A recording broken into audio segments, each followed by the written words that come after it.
Shalom. Welcome. Greetings.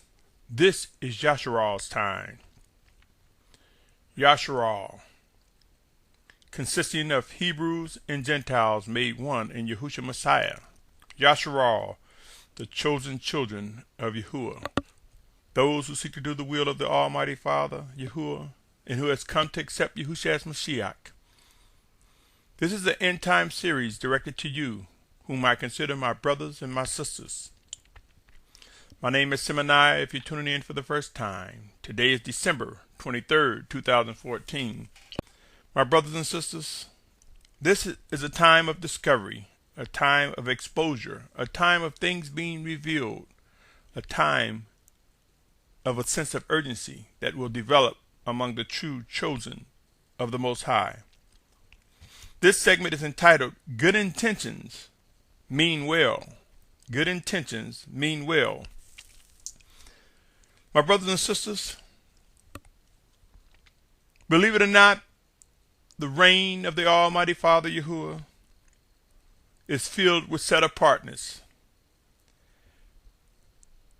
It is a relationship that we have with the Almighty Father that is either pass or fail. There is no A, B, C, D, E, or F. Either we are obedient or disobedient. Either we are reflecting set-apartness or wickedness. There are no middle grounds. We are to pursue walking filled with the set-apart Spirit of Yahusha, working with our spirit in us, through us, one towards another, and do the will of the Almighty Father. My brothers and sisters, as I was praying, it was as though the Spirit of Yahusha brought to mind that many who desire to teach and are teaching have indeed good intentions. There are many who have good intentions. They mean well, so to speak. Yes, they mean well. They have good intentions. But this does not necessarily mean good intentions or having the spirit of meaning well, or the position that could be described as one who mean well. Does that reflect being totally set apart? Just as there were individuals in days of old who meant well, who had good intentions, and were either killed or strongly rebuked, so will we witness in the coming days. Just as there are individuals who say they are confident in their teachings and take on a position of confidence, they are confidently wrong. So it is with some who have good intentions and mean well. Wickedness is present among some. I realize that there are those who bear false witness against the obedient when they are used by the Spirit of Yahusha to execute right rulings against individuals who are overtaken by the wicked one.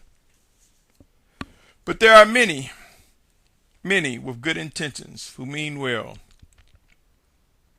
but their actions are reflective of being overtaken by Hashatan, by Satan. There are those who will be labeled the obedient, who will speak in a set-apart way, and it will be reflective of good intentions and that they mean well, but it would balance out as a response from the Spirit of Yahusha. So there are two sides to this coin. There are the good intentions in those that mean well, who are obedient to the Spirit of Yahusha, and there are the good intentions in those who mean well, who are totally off the mark. I have witnessed individuals who take the defensive more readily than yielding to reproof and correction. They label the obedient as unloving or not demonstrating humility, cold-hearted. All too often, the obedient of the Spirit of Yahusha are mislabeled, given a false witness. I have no doubt in my mind that most, if not all of us, have either witnessed or demonstrated defensive actions when facing reproof and discipline. I have stated in times past that end times bring the most trying of times, of which we will all face times of being humbled It is the most trying times that man has ever faced within our existence. End times will no doubt bring extreme humbling times. The days have been shortened. The children of Yahuwah have been sealed in their foreheads, most of who are unaware. I reference Revelation 7:3. If you examine it, when it talks about do not harm the earth, the sea, or the trees, look around thoroughly, my brothers and sisters. Look around. The condition of this planet proves that the earth, the sea, and the trees have been damaged beyond any repair known to man. Scientists have already dubbed it that we have passed the tipping point, or we have reached peak levels, that we have reached a point of no return. Many world leaders even echo the same sentiment.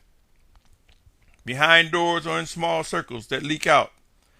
Our final exodus approach sooner than most believe, and we will soon witness the emergence of the 144,000 in multitude being gathered from the four corners of the earth. Many of us will be surprised that we will be in the midst of these ranks, and there will be many of those who will be surprised that we will not. There will be those received and gathered and drawn, and there will be those who will be rejected and purged, left behind, falling victims to the spirit of delusion because of wrong decisions. There is much work and many details regarding our refinement and the fulfillment of the end time prophecy regarding our final exodus and much more. There will be brothers and sisters who will not be gathered from the four corners of the earth. Yes, they will still be our brothers and sisters, but there will be obedient ones who will face martyrdom. The children of obedience are being refined and prepared for the most trying of times ahead. Soon, and very soon, we will witness a sense of urgency like never before imagined. As we face extreme times, a sense of urgency will prove to be a time of reproof. It will be a time when we will witness those with good intentions and who mean well, but are not obedient to the Spirit of Yahusha removed from our presence. We will witness those who have good intentions, who mean well, but are not obeying the voice of the Spirit of Yahusha, who will find themselves left behind. Our final exodus will prove to demand nothing but true worship and obedience from those who will be gathered. Sure, there will be some impostors who will fulfill what is stated regarding the wheat and the tares, or sheep and goats, but I assure you that there will be a purging, and there will be times of coming away from wicked ones. Let me take a moment to share two distinct things that occurred regarding wickedness, evil, in the form of good intentions, or that could be related to one doing well, who meant well, rather. I want to bring your attention to 2 Samuel 6th chapter, verses 2 through 11. And David, which some know as David, rose up and went with all the people who were with him from Baale, Yehuda, to bring up from the ark of Elohim that is called by the name Yahuwah of hosts, who dwells between the cherubim. And they placed the ark of Elohim on a new wagon and brought it from the house of Abinadab, which was on the hill. And Uzzah and Ahio, sons of Abinadab, were leading the new wagon. And they brought it from the house of Abinadab, which was on the hill, with the ark of Elohim, and Ahio was walking before the ark. And David and all the house of Yashar'al were dancing before Yahuwah with all instruments of fir wood, and with lyres, and with harps, and with tambourines, and with sistrums, and with cymbals. And when they came to the threshing floor of Nakon, Uzzah reached out toward the ark of Elohim and took hold of it, for the oxen stumbled. And the wrath of Yahuwah burned against Uzzah, and Elohim smote him there for the fault, and he died there by the ark of Elohim. And David was displeased because Yahuwah had broken out against Uzzah, and he called the name of the place Peretz Uzzah until this day. And David was afraid of Yahuwah on that day, and said, How shall the ark of Yahuwah come to me? And Yahuwah would not move the ark of Yahuwah with him into the city of David. And David would not move the ark of Yahuwah with him into the city of David. But David turned it aside to the house of Obed-Edom, the Gittite.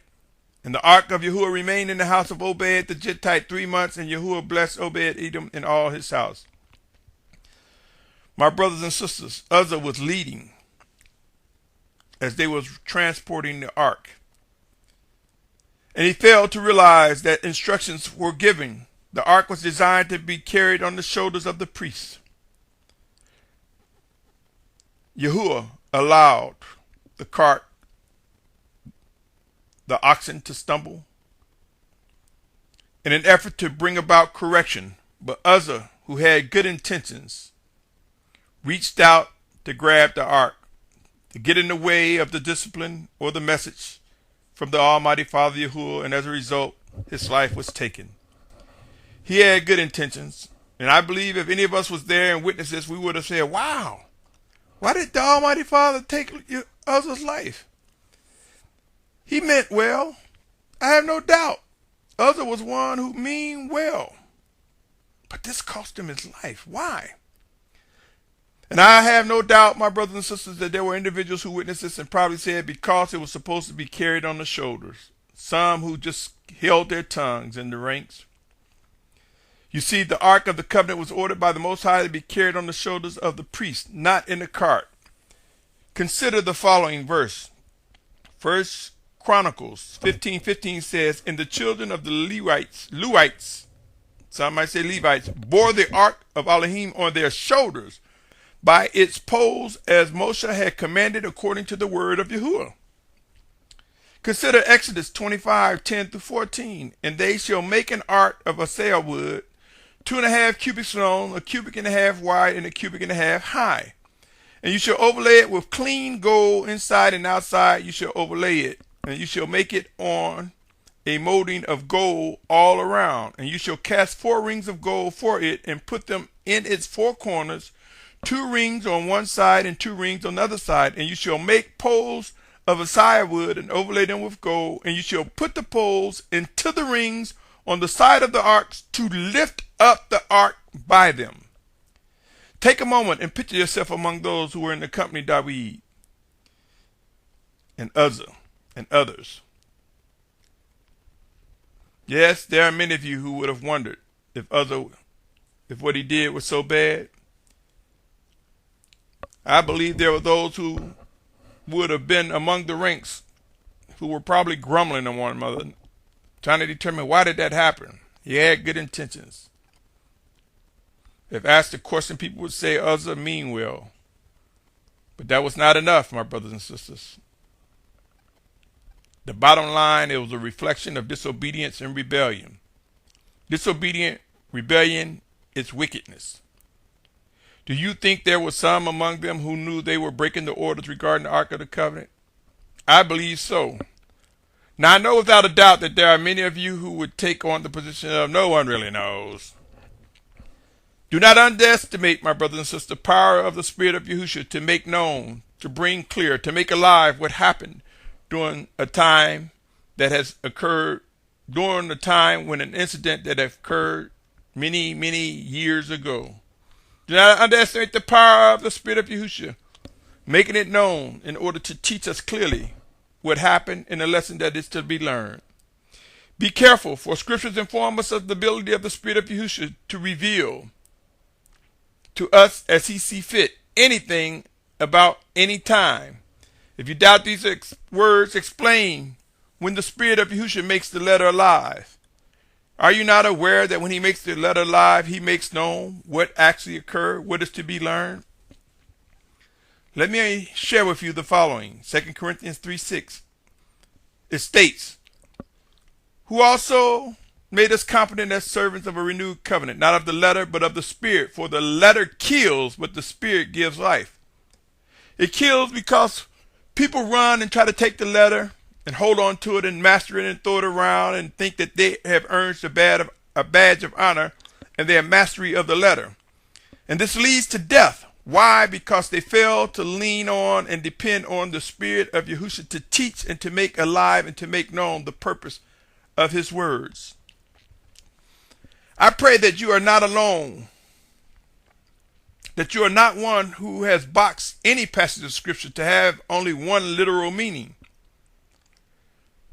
To witness the Spirit of Yahusha make the Scriptures alive is an ongoing and ongoing process. It does not stop with the literal nor the contextual. Beware of those who are stuck on the letter alone, who seek to master the text and only. use, and the key word only, use words like literal and contextual. Beware of those who do not lean on the Spirit of Yahusha for making the word alive. These are those that are void of recognizing the presence of the Spirit of Yahusha, or who have chosen to fall victim to the working of delusion. I have no doubt that there are those who fit the description pursuing their own agendas, who blatantly snatch scriptures and use them out of context and try to use them for their own agenda or their own prowess or to lift their own selves up, who believe that they are helping the Messiah, Yahusha. My brothers and sisters, we are to walk filled with the Spirit, listening to the voice of the Spirit of Yahusha, speaking with the voice, speaking to the Almighty Father in spirit or verbally, listening to his commands, his directions, his instructions. As I was praying, it was as though the Spirit of Yahusha revealed to me there are those who truly have good intentions. They really do. They mean well.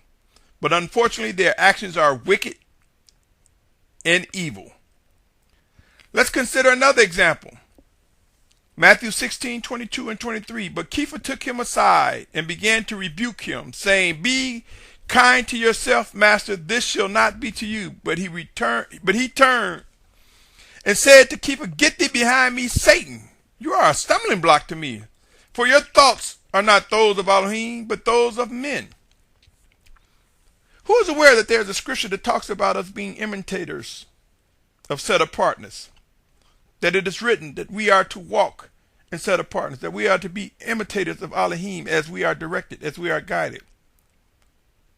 So just as we saw the Messiah discerning the thoughts of Kepha, so will we witness in these coming days brothers and sisters who are able to discern the thoughts of an individual and speak boldly, who will be able to identify the workings of Hashatan, or Satan, and rebuke him outwardly. He didn't whisper in Kepha's ear, he openly rebuked Kepha. And he said, Get thee behind me, Satan. Do you not know that Kepha, Peter, was one of Yahusha's taught ones? Who was able to discern that Kepha's action would no doubt have been described outwardly as a person who meant well? I'm compelled to believe that Kepha, he had good intentions. I truly believe he, Kepha, meant well and probably was confident in his actions, only to be rebuked by the Messiah directly. It was a strong rebuke. His actions caused him to be labeled as Satan for a moment. And as for some, or as some may say, Hashatan, when the Messiah said, Get thee behind me, Satan. What do you think the rewards of following the wicked one resemble?